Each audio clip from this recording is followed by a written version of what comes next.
아멘. 네, 오늘 하나님께서 우리에게 주신 말씀은 여호수아 6장 1절부터 14절까지 말씀입니다. 여호수아 6장 1절부터 14절까지 말씀을 저와 함께 교독하시겠습니다. 제가 먼저 읽습니다. 이스라엘 자손들을 말미암아 여리고는 굳게 닫혔고 출입하는 자가 없더라.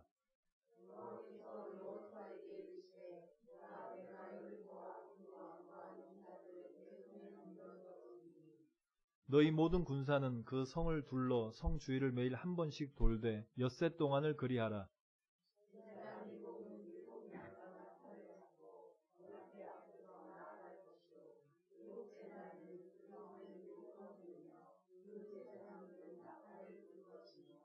제사장들이 양각 나팔을 길게 불어 그 나팔 소리가 너희에게 들릴 때에는 백성은 다 큰 소리로 외쳐 부를 것이라.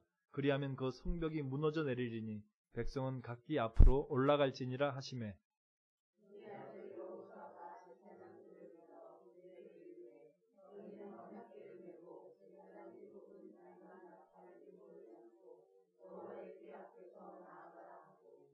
또 백성에게 이르되 나아가서 그 성을 돌되 무장한 자들이 여호와의 궤 앞에서 나아갈지니라 하니라.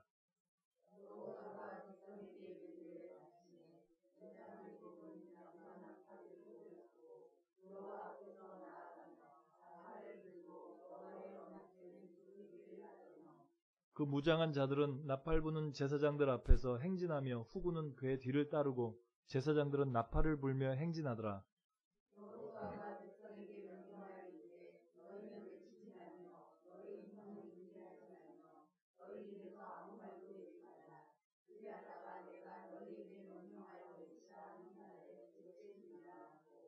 여호와의 궤가 그 성을 한 번 돌게 하고 그들이 진영으로 들어와서 진영에서 자니라.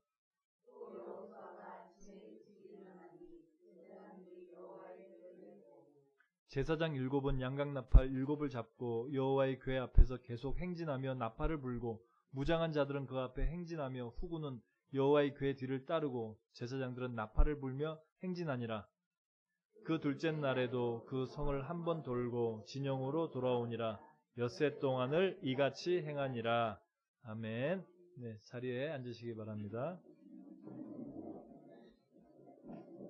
오늘은 이미 무너진 여리고성이라는 제목으로 함께 말씀을 나누겠습니다. 우리가 이제 6장 1절부터 14절까지 말씀을 읽었는데요. 6장 1절 말씀, 여호수아 6장 1절 말씀 한번 제가 읽어드립니다. 이스라엘 자손들로 말미암아 여리고는 굳게 닫혔고 출입하는 자가 없더라. 네, 지금 읽으신 1절 말씀에 나와 있듯이 여리고성은 이제 이스라엘 백성들로부터 자신들을 방어하기 위해서 소위 말하는 초롱성 작전을 씁니다. 이 여리고성은 제가 누차 말씀드렸지만 아주 그 성벽이 두껍고 또 이중으로 되어 있습니다. 그렇기 때문에 이 여리고성은 그 문을 그냥 닫아서 잠그고만 있어도 어느 누구도 쉽게 이 성벽을 함락할 수 없는 그런 성이었습니다. 그런데 이 여리고성의 위치가 가나안 중부 지역에 있었습니다. 이 가나안 지역을 지키는 중심부에 딱 자리 잡고 있었기 때문에 이 여리고성을 지나지 않고는 위로도 아래로도 지나갈 수가 없는 그런 지역에 있었던 것이죠. 그래서 이 여리고성으로부터 북쪽으로 가는 길과 남쪽으로 가는 길이 시작됩니다. 지도를 한번 보시면서 제가 설명을 드리겠습니다. 길갈에 있다가 이제 여리고성 앞으로 지금 나왔죠. 그 여리고성을 이제 점령을 해야 되는데 그 지형을 좀 보시면 여리고성이 지금 현재 가나안 지역의 중앙 지역을 차지하고 있고요. 그쪽 왼편으로 보시면 아이성이 보이죠. 왼편으로 보면 아이성이 보이고 그 인근에 베델성이 있고 그 아래쪽에 기브온성이 있습니다. 그래서 이 여리고성과 아이성과 기브온 이 세 점을 연결하는 이 지역이 가나안 지역의 중앙부의 교통 요충지입니다. 그러니까 이것을 통과하지 않으면 위로도 아래로도 움직일 수가 없어요. 나머지는 산악 지역이기 때문에 움직이기가 굉장히 불편하고 군대가 이동할 수는 없는 그런 지형이기 때문에 군대가 이동하기 위해서는 여리고성, 아이성, 기브온 지역 이 세 점이 연결되는 이 지역을 반드시 통과해야 됩니다.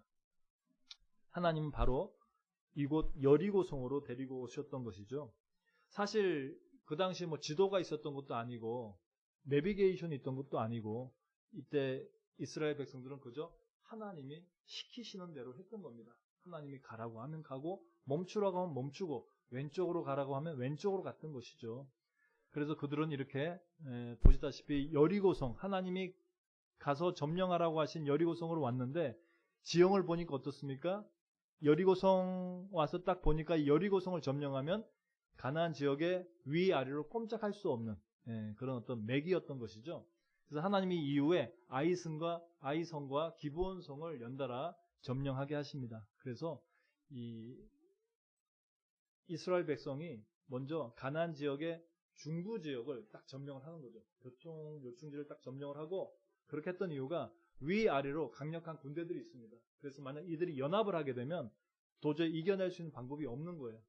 그래서 남쪽과 북쪽을 연결하는 이 중간 지점을 딱 틀어막고서는 북에서 내려오지 못하도록 하고 남쪽을 먼저 진격을 해서 남쪽 지역을 먼저 정복을 하고 그리고 나서 다시 힘을 모아가지고 북쪽을 점령을 하는 그런 작전을 썼던 것인데 이들이 이 당시에 뭐 이런 전략을 짤 수가 없죠. 이런 지형을 알거나 뭐 가나안 지역에 대해서 익숙했던 사람들도 아니고 처음 와본 것이고 지도가 있는 것도 아니고 지금처럼 위성이 있어가지고 위에서 내려다볼 수 있는 것도 아닌데 이렇게 할 수 있었던 이유가 무엇이라고요? 하나님께서 시키시는 대로 했더니 이렇게 되더라는 것입니다. 이 광야에서 태어났던 이 새로운 이스라엘 백성들에게 바로 이 능력이 있었죠. 무슨 능력이었습니까?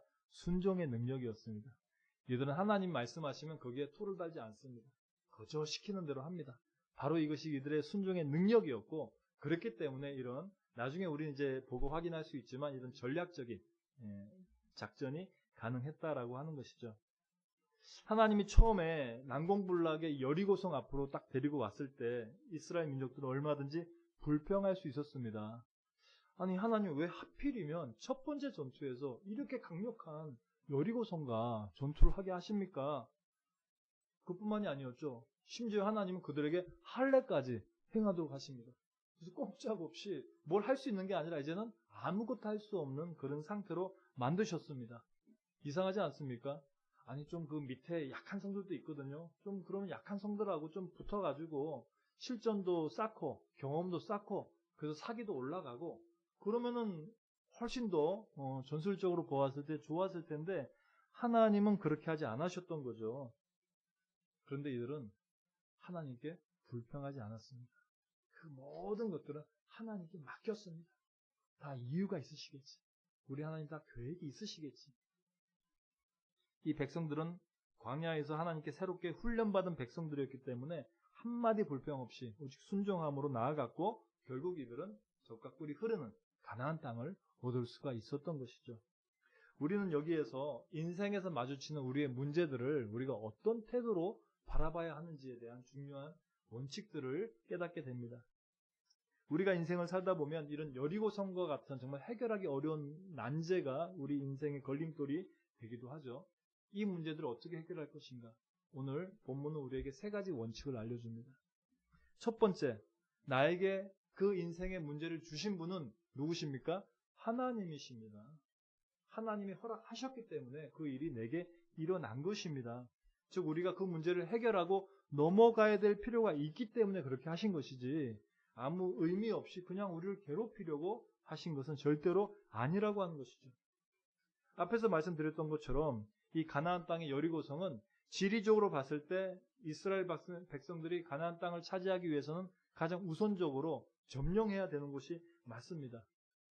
이 여리고성을 먼저 점령함으로써 가나안 남쪽과 북쪽의 허리가 서로 잘려졌기 때문에 이 남쪽과 북쪽이 서로 연합하지 못하고 차례대로 각계 격파당하는 그런 일들이 일어난 것이죠. 사실 이런 비슷한 전략이 우리나라에서도 있었습니다. 그죠? 기억하십니까?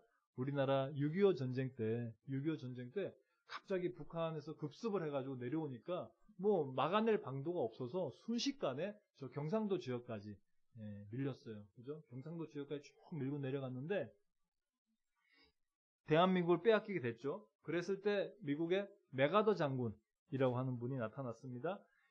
이 메가드 장군의 믿음이 굉장히 좋았던 분이세요. 그래서 메가드 장군이 쓴 글 중에 우리 자녀가 이런 사람이 되게 하소서라고 하는 유명한 그 기도문이 있습니다. 제가 오늘 그 주보에 제가 실어놨어요. 주보에 실어놨는데 그 이유는 우리가 참 우리 자녀들을 위해 걱정하고 염려하고 기도를 하잖아요.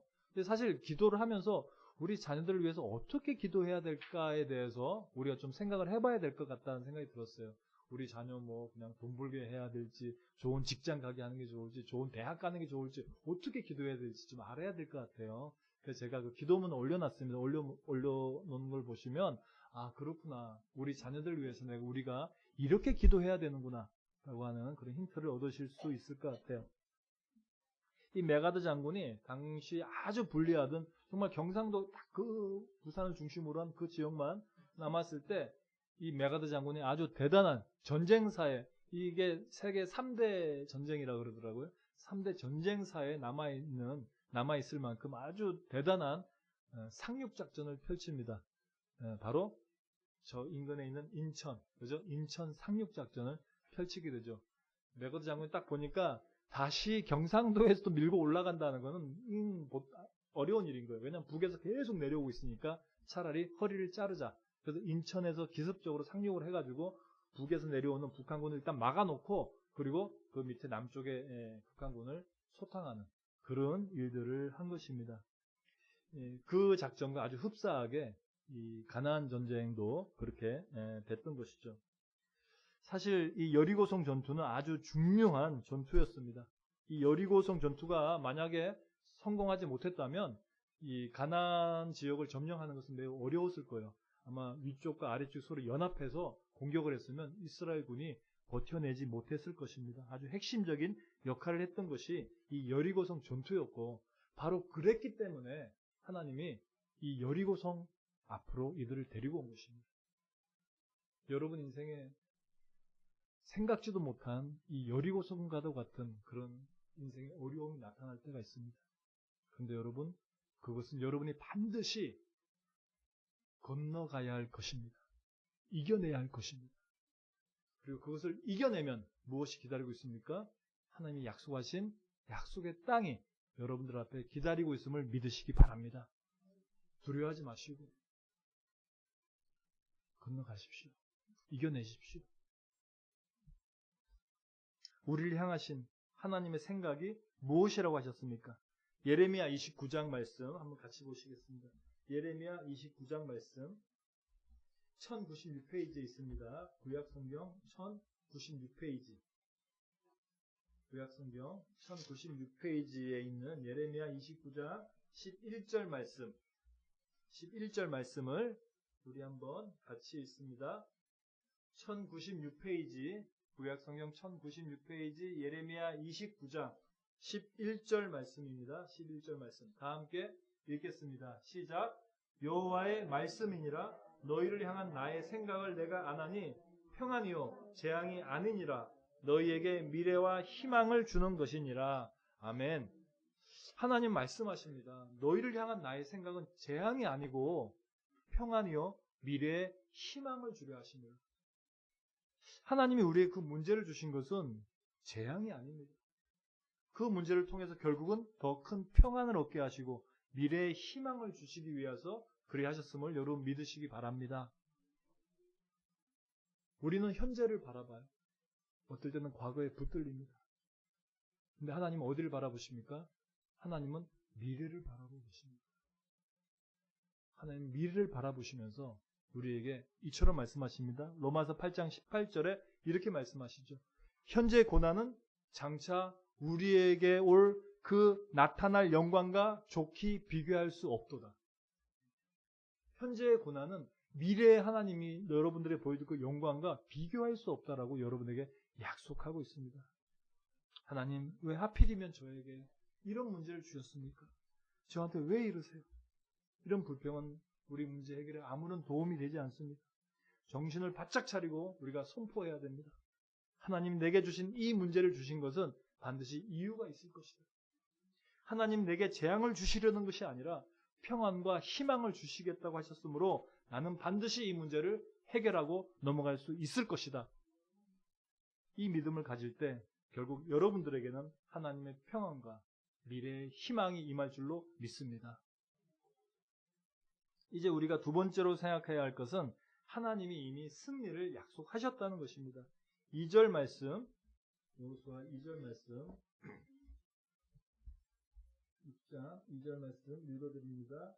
여호와께서 여호수아에게 이르시되 보라 내가 여리고와 그 왕과 용사들을 내 손에 넘겨 주었으니.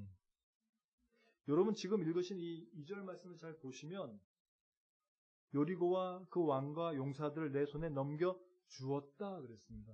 과거 동사를 쓰고 있다는 것을 우리는 주목해야 됩니다. 현재 과거 시제죠. 이미 넘겨 주었다. 이것이 무슨 말입니까? 이 여리고성은 하나님이 이미 넘겨주신 것입니다. 지금 이스라엘 백성들이 어떻게 하느냐에 따라서 그 결과를 알 수 없는 그것이 아니라 하나님이 이미 넘겨주셨습니다. 이 여리고성 전투는 이스라엘 백성들이 이미 이긴 전투였습니다. 언제 이겼을까요? 시퍼렇게 흘러가는 그 요단강 앞에서 전혀 요동하지 않고 아무런 방법이 없었지만 그리고 3일간 하나님이 아무 말씀하지 않으셨지만 두려워하지 않고 오직 하나님의 그 말씀만 기다리고 있었던 바로 그 순간 이들은 승리의 삶을 살고 있었던 것입니다. 그리고 여리고성 앞에서 하나님이 할례를 명하셨을 때 하나님 우리 가뜩이나 약한데 할례까지 하면 어떡합니까? 라고 하지 않고 그 말씀 그대로 오직 주님만 의지하고 할례를 행했을 때 이미 그때 그들은 승리의 삶을 살고 있었던 것입니다. 우리 그리스도인들이 인생에서 승리하는 비결은 내가 승리하려고 하지 않는 것입니다. 모든 주권을 우리 하나님께 맡기고 내 인생의 주인이신 하나님이 나를 승리하게 하시는 그 모습을 내가 잠잠히 바라보고 내가 증언하는 것입니다. 그것이 그리스도인의 삶임을 믿으시기 바랍니다. 내가 승리하는 것이 아니라 하나님이 승리하는 것입니다. 하나님이 우리에게 문제를 주실 때는 이미 이길 수 있는 문제를 주십니다. 고린도전서 10장 13절 말씀에도 이렇게 기록되어 있습니다. 신약성경 274페이지입니다. 신약성경 274페이지 고린도전서 10장 13절 말씀 신약성경 274페이지 고린도전서 10장 13절 말씀 한번 같이 읽겠습니다. 시작. 사람이 감당할 시험 밖에는 너희가 당한 것이 없나니 오직 하나님은 미쁘사 너희가 감당하지 못할 시험 당함을 허락하지 아니하시고 시험 당할 즈음에 또한 피할 길을 내사 너희로 능히 감당하게 하시느니라. 아멘. 여러분이 감당하지 못할 시험은 절대로 여러분에게 임하지 않음을 믿으시기 바랍니다. 여러분은 그 모든 시험들을 이길 수가 있습니다. 하나님 피할 길을 주시고 견딜 수 있도록 도와주십니다. 방금 읽은 말씀에 보시면 하나님은 미쁘사 그랬습니다. 이 미쁘사의 뜻이 무엇인가 의문이 있는 분들도 꽤 있으실 것 같아요. 미쁘사, 이 미쁘사는 우리나라 옛날 쓰던 우리나라 말인데 현대어로 바꾸면 믿을만하여서 신뢰할만하여서 그런 말입니다. 우리 하나님은 믿을만하신 분이십니다. 신뢰할 만한 분이십니다.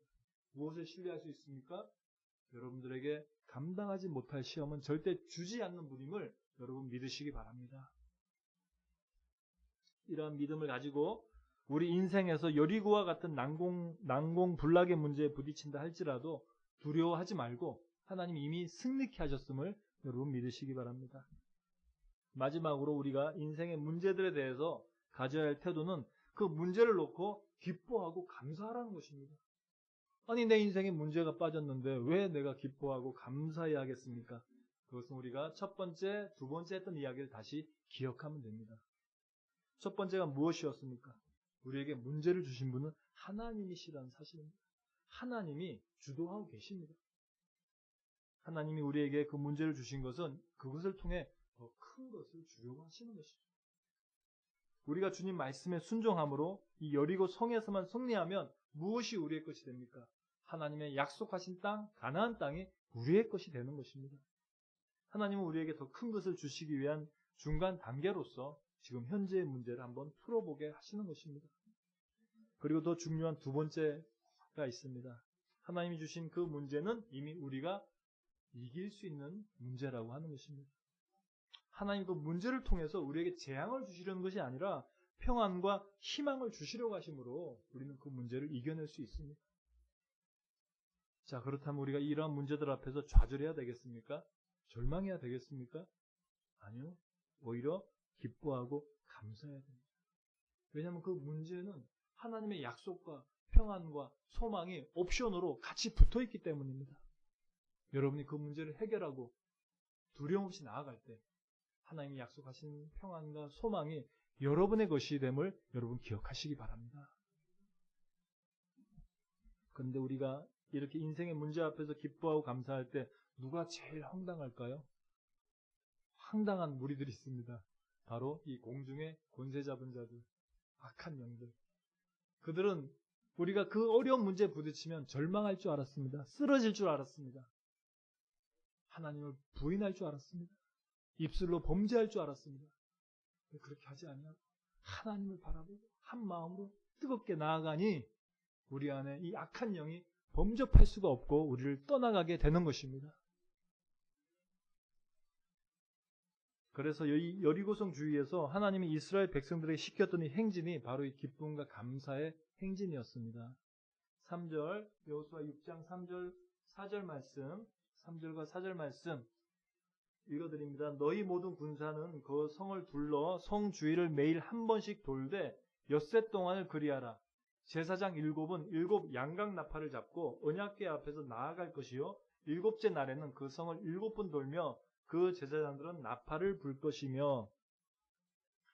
이 나팔을 부는 이야기가 나옵니다. 이스라엘에는요 2가지 종류의 나팔 부는 방법이 있습니다. 한 가지는 전쟁이 났을 때 부는 나팔이에요. 네.